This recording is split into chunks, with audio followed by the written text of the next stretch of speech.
జమ్మూ కాశ్మీర్లోని పహల్గాం ప్రాంతం రక్తసిక్తంగా మారింది. అక్కడ జరిగిన భీకర ఉగ్రవాద దాడితో దేశమంతా శోకసంద్రంలో మునిగిపోయింది. సంతోషంగా గడిపేందుకు కాశ్మీర్కు వెళ్లిన పలువురి ప్రాణాలను ఉగ్రవాదులు బలి తీసుకున్నారు.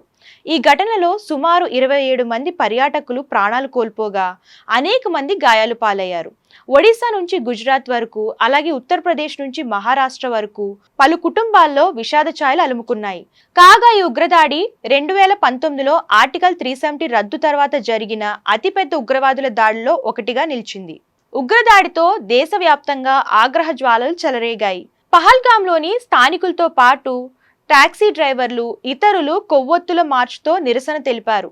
శ్రీనగర్, బారాముల్లా, అఖ్నూర్తో పాటు కుప్పారాలలో స్థానికులు కొవ్వొత్తులతో మార్చ్ నిర్వహించారు. ఇది పర్యాటకులపై జరిగిన దాడి కాదని, తమ జీవనాధారంపై జరిగిన దాడని స్థానికులు పేర్కొన్నారు.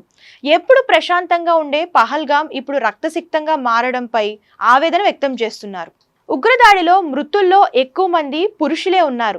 మంగళవారం మధ్యాహ్నం ఉగ్రవాదులు పర్యాటకులపై దాడి చేశారు. మరోవైపు ఉగ్రదాడి నేపథ్యంలో భారత్ సైన్యం, జమ్మూ కాశ్మీర్ పోలీసులు అనంతనాగ్లోని, పహల్గాంలోని బైస్రాన్ జనరల్ ప్రాంతంలో సంయుక్తంగా సెర్చ్ ఆపరేషన్ నిర్వహిస్తున్నారు.